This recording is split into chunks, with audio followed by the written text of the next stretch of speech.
শ্রী গুরু ভাগবত দ্বিতীয় খণ্ড, মূল রচয়িতা ডক্টর চন্দ্রভানু শতপথী,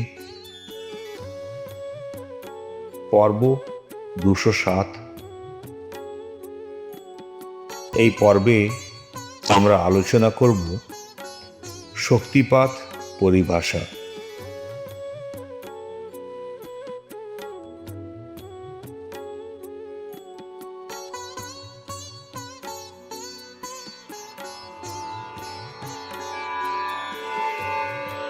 গুরুর বচন চির সত্য, শুদ্ধ পবিত্র আর শাশ্বত।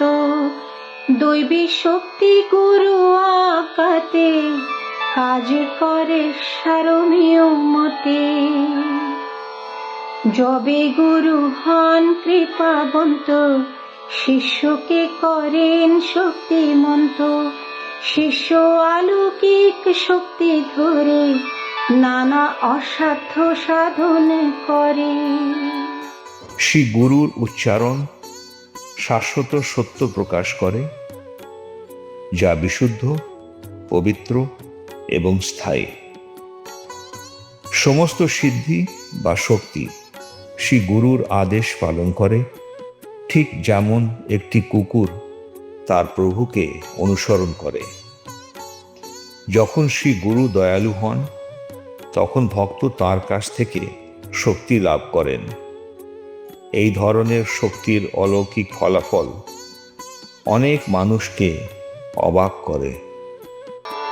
গুরুর কৃপা সবার লাগে, কিছু লোক গুরু শক্তি ভাগী।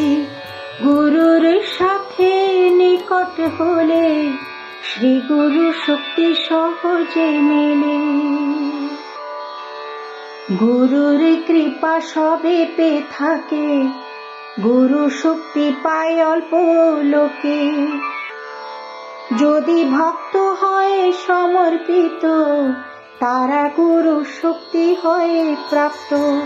শ্রী গুরুর করুণা প্রকৃতিতে সর্বজনীন, সকলের জন্য, কিন্তু তার শক্তি মাত্র কয়েকজনের জন্য। একবার শ্রী গুরুর সাথে মানসিক ঐক্য বা একত্ব প্রতিষ্ঠিত হলে ভক্ত তাঁর শক্তি লাভ করেন। সকলেই শ্রী গুরুর দয়া লাভ করে, কিন্তু মাত্র কয়েকজন শ্রী গুরুর শক্তি লাভ করে। শুধু যখন ভক্ত আত্মসমর্পণ করেন, তখনই সে শ্রী গুরুর শক্তি লাভ করেন। সুভক্ত পুণ্যের কাজ করে শ্রী গুরুর শক্তি প্রাপ্ত করে। সুভক্ত কর্মী গুরুর কাছে যেন শক্তির ভান্ডার আছে। শক্তি কিভাবে পাওয়া যায় তা সহজে নাহি জানা যায়। গুরুদেবের ইচ্ছা অনুসারে শ্রী গুরুর দিব্য শক্তি ঝরে।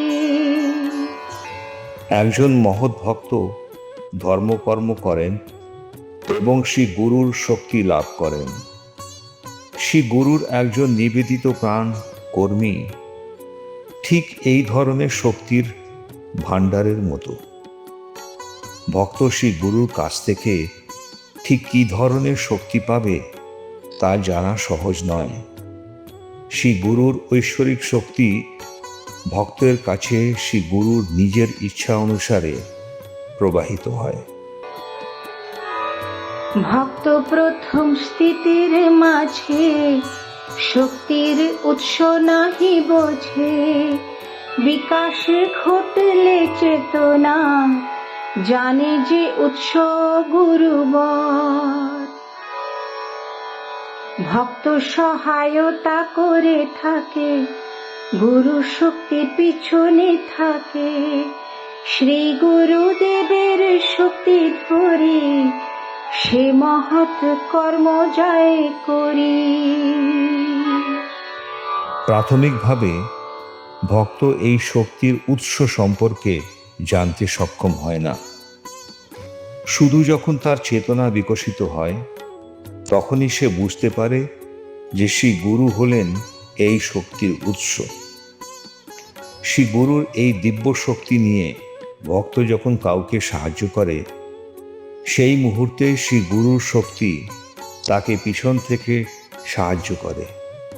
এইভাবে শ্রী গুরুর শক্তির ধারক হয়ে সে সফলভাবে মহান কর্ম সম্পন্ন করে।